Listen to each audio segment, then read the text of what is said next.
안녕하십니까. 2024년 6월 15일 최병문 팩트 시작하겠습니다. 어제 서울중앙지방법원에서 이재명 민주당 대표의 선거법 재판이 있었습니다.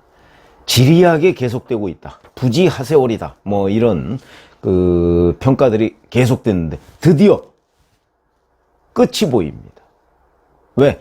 이제 언제쯤 판결이 나올 것이다 라는 것이 보이기 시작했습니다. 자, 무슨 얘기냐면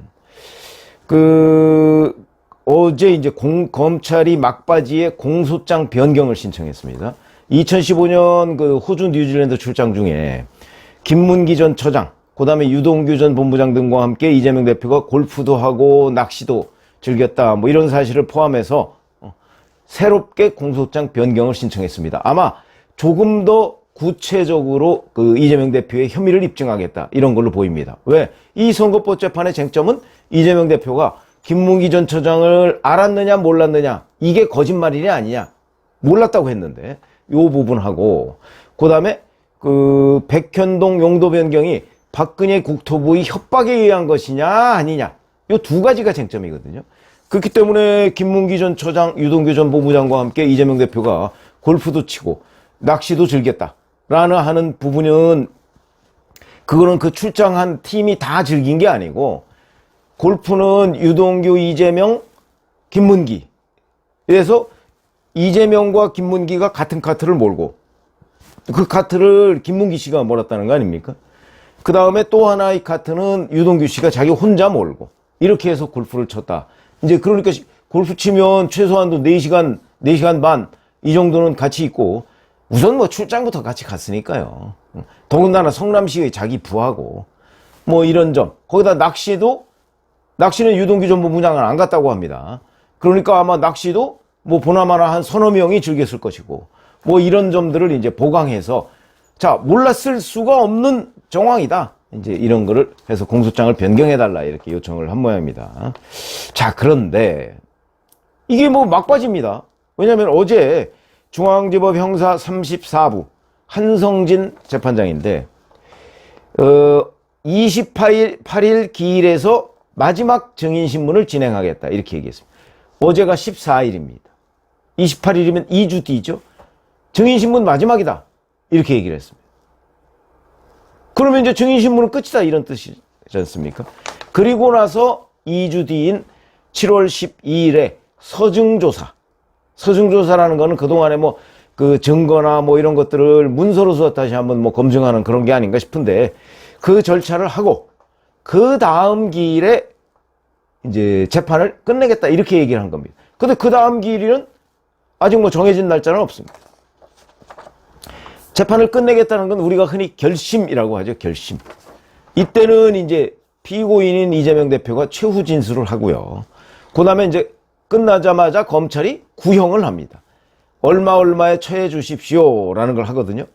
근데 지금까지의 주기로 보면 대략 2주씩 재판이 열렸습니다. 2주마다. 그러니까 어저께 열리고 2주 뒤가 28일이고, 그 다음에 또 2주 뒤가 7월 12일이고, 그러면 그 다음 결심하는 날짜도 뭐 예정은 안 돼 있겠지만 대략 2주 뒤라고 보면 7월 그러니까 26일 뭐 이쯤 되지 않을까. 그러면 이때 구형을 하고, 그럼 구형하고 나면 선고는 언제 하느냐. 대개 구형하고 나면 한 달 뒤나 뭐 한 달 반쯤 뒤에 선고를 하게 됩니다. 그러면 7월 26일에 구형을 한다면 아마 8월 말이나 9월 중순쯤, 이때쯤이면 1심 선고가 나오지 않을까. 근데 중간에 이제 변수가 있습니다. 여름 휴정기라는 게 있습니다. 재판은 7월 말 8월 초에 쉽니다. 그게 한 일주일 정도 쉬거든요. 그러면 뭐 하여튼 그렇게 돼도 9월에는 1심 선고가 나올 것이다 라는 것이고요.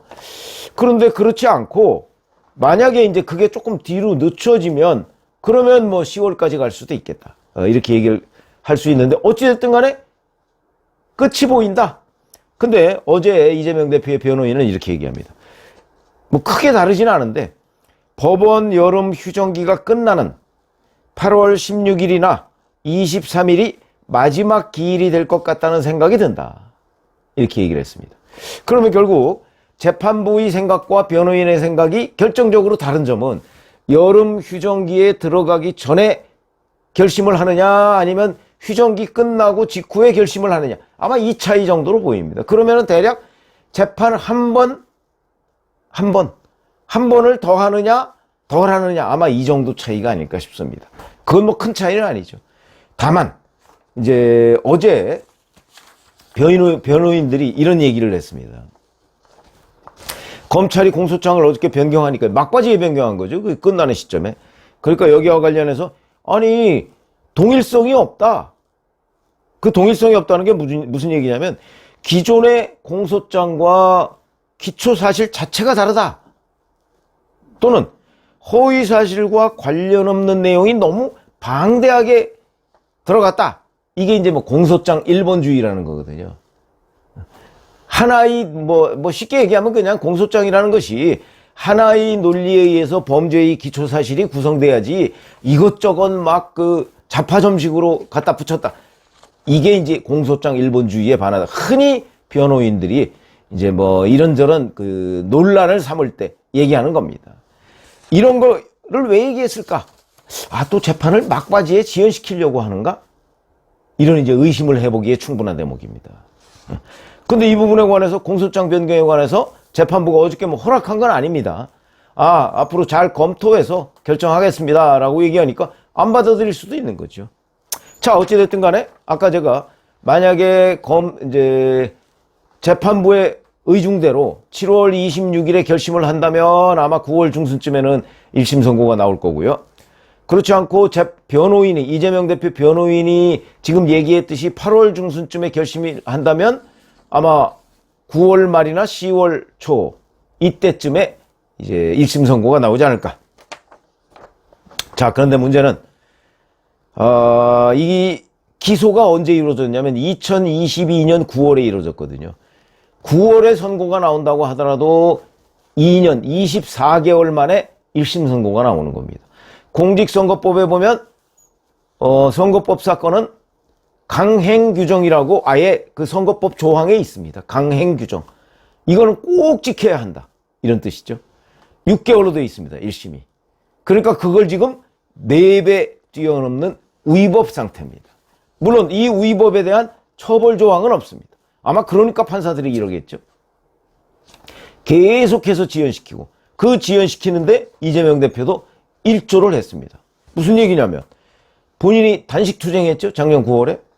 그 다음에 올해 2월에 1월에 흉기 피습당했죠. 물론 뭐 흉기 피습은 뭐 본인이 의도한 건 아니라고 하겠지만 그 다음에 1월에 또 이재명 대표를 그동안에 계속해서 재판하고 재판을 질질 끌어오는데 일조한 강규태 부장판사라는 사람이 갑자기 사임을 해버렸습니다. 이런 것들 때문에 재판이 계속 지연되어 왔죠. 자, 그래서 이제 24개월째, 뭐 조금 더 늦어지면 25개월째 이제 그 1심 선고가 나오게 됐다. 1심에서 만약에 100만 원 이상의 벌금이 나오면 이제 이재명 대표는 의원직을 상실하고 피선거권이 없어집니다. 물론 30까지 확정돼야죠. 1심에서 뭐 그렇게 나온다고 해서 갑자기 그 피선거권 상실되고 이런 건 아니에요. 3심까지 나와야 되는 거죠. 3심은 공직선거법에 보면 4개월 만에 2심을 끝내야 하고 그 다음에 3심은 또 4개월 만에 끝내야 하는 걸로 돼 있습니다. 그렇기 때문에 글쎄요. 어떻게 될지는 1심도 6개월 만에 끝내야 하는 걸 24개월 만에 끝나는 거니까 뭐 그건 좀 두고 봐야 되지만, 자, 이게 두 가지입니다. 김문기 씨를 과연 알았느냐 몰랐느냐. 알고서도 몰랐다고 거짓말을 했다면 허위사실 유포가 되는 거고, 백현동 용도 변경이 4단계로 상향하는데 박근혜 국토부의 압박에 의한 것이냐 아니면 김인섭이라는 이재명 대표가 인섭이형이라고 부르는 그 사람의 로비에 의한 것이냐. 근데 이거는 이미 판명이 됐죠. 왜냐하면 박근혜 국토부에서 성남시에 공문을 보냅니다. 귀시에서 적의 판단 바람. 귀시. 성남시에서 알아서 하십시오. 우리가 강제할 수 있는 건 아닙니다. 우리의 희망은 2단계 상향입니다. 그건 공문에 나와 있습니다. 그 이재명 대표는 계속해서 그걸, 아니, 박근혜 국토부에서 그렇게 얘기를 했더라도 국토부 공무원이 자꾸 지방자치단체, 기초자치단체 공무원한테 전화해서 이거 해달라라고 하는 건 협박 아니냐? 말이 안 되는 거죠. 공문에서 알아서 하세요 라고 했는데 어떻게 협박이 될 수가 있습니까? 또 자꾸 협박으로 느끼지 않았느냐면, 우리가 지금 느낌 가지고 재판하나요? 그렇지 않은 거죠. 그런 점에서 본다면 이거는 뭐 사실관계를 저는 사실 따질 필요도 없다고 봅니다. 공문에 나와 있는데요, 뭐 알아서 하라고. 근데 뭘 협박했다는 겁니까? 어찌됐든 이런 것들 때문에 이게 무죄가 나올 가능성은 저는 없다고 보고요. 무죄가 나오면 이상한 거죠. 그러면 앞으로 귀시에서 알아서 하세요, 이것도 이제 협박이라는 희대의 새로운 논리가 전개가 된다. 지난번 선거법 재판 때도 뭐 TV 토론에서 상대가 질문하니까 그거에 대해서 거짓말을 했다. 아, 그거는 갑작스럽게 질문이 왔기 때문에 그럴 수 있다라는 해괴한 논리. 그걸로 무죄를 했죠. 그러니까 그때 권순일 재판관과 이재명 대표 간에 재판 거래 의혹이 생긴 겁니다. 중간에 김만배 씨가 있고. 그 앞으로 뭐 그럼 거짓말 해도 아무 문제가 없는 거죠. TV 토론에서 아무리 거짓말 해도 처벌 안 받는 거 아닙니까? 그런 희한한 선례를 만들었다. 근데 이번에도 만약에 자, 박근혜 국토부에서 공문을 보내서 성남시에서 알아서 하세요라고 했는데 그게 협박이다, 이렇게 만약 결론이 난다면, 그럼 앞으로 이제 허위사실 유포라는 선거법 재판은 이제 하나만 하죠, 그러면. 그래서 판사가 고민이 있을 것. 판사가 법대로 하면 당연히 제가 보기에는 먼저 선거법 재판 때 2심에서 300만 원 나왔거든요, 벌금. 그 이상이 나와야 정상입니다. 그런데 이번에도 지난번 재판 거래와 아주 유사한 사례처럼 아, 그래, 협박으로 느낄 수 있다, 알아서 하세요가 협박이라고 한다면 앞으로 우리나라에서 이제 그 허위사실 유포라는 건 있을 수가 없는 거죠. 다 본인이 어떻게 느꼈느냐가 중요하다. 이러면 착합니다라고 얘기했는데도 때릴 것 같아요라고 느꼈습니다, 이런 상황이 돼버리는 거 아닌가. 그래서 자, 어쨌든 법대로라면 적어도 벌금 300만 원 이상은 나와야 정상이다. 근데 이렇게 오랫동안 끌던 그 공직선거법 허위사실 유포, 이에 대한 재판이 이제 끝이 보이기 시작했고 9월 아니면 10월에 1심 선고가 나오면, 또 이거는 이재명 대표가 받고 있는 모든 재판에서 맨 첫 번째 결론입니다. 물론 이화영 선고도 뭐 본인 결론이 아니라서 지금 그렇지만 본인은 공범관계죠. 그러니까 그것도 그 사법 리스크에 대단히 중요한 변곡점이지만, 이재명 선거법 1심 선고는 그건 직접적으로 본인에 관한 선고거든요. 그리고 너무나 쟁점이 명확하고요. 뭐 그런 점에서 본다면 선거법 재판의 끝이 보인다는 사실은 이재명 대표의 사법 리스크가 이제 그야말로 덮치기 직전이다, 이재명 대표를. 이렇게 말씀드릴 수 있겠습니다. 고맙습니다.